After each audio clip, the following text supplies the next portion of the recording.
Hi Anasuya. మనందరం అద్దాల మేడలో బతుకుతున్నాం.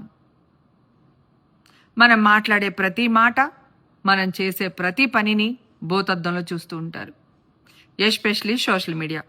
ఈ విషయం నీకు తెలియంది కాదు.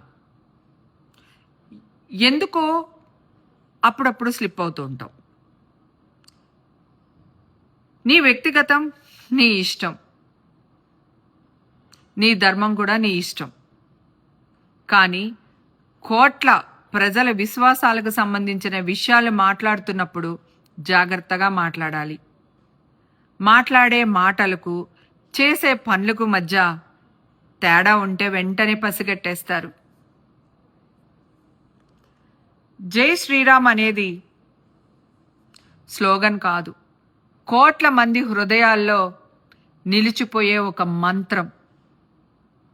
జై శ్రీరామ్ అనేది ఒక పవర్. నువ్వెవరినైనా అనాలి అనుకున్నప్పుడు వారిని సూటిగా ప్రశ్నించు.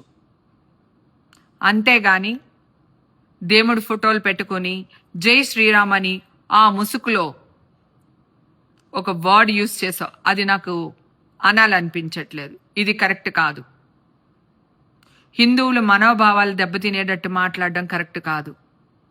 ఫస్ట్ వీడియో ఏదో పెట్టావు, సెకండ్ వీడియోలో నేను అందరినీ అనలేదు, ఎవరి గురించో మాట్లాడుతున్నాను అన్నావు. నీకు దమ్ము ధైర్యం ఉంటే వాళ్ళెవరో నిన్ను ఎవరు ఇబ్బంది పెట్టారో నువ్వు క్లారిటీగా మాట్లాడు. అంతేగాని హిందువులు మనోభావాలు దెబ్బతినేటట్టు మాట్లాడితే మాత్రం ఇంతకింతకే అనుభవిస్తావు.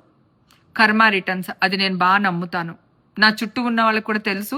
నేను ఎప్పుడు ఇదే చెప్తాను, మనం ఒకరి గురించి మాట్లాడితే కర్మ 10 మనకు వస్తుందని చెప్తాను. సో నీ విషయంలో కూడా అదే జరుగుతుంది, జాగ్రత్త. భగవంతుడు నీకు చాలా ఇచ్చాడు, తెలుగు ఇండస్ట్రీ నీకు చాలా ఇచ్చింది, తెలుగు అభిమానులు నిన్ను అందలాలకి ఎక్కిచ్చారు. దయచేసి వాళ్ళ గురించి మాట్లాడేటప్పుడు 1కి 2 సార్లు ఆలోచించుకో. Thank you.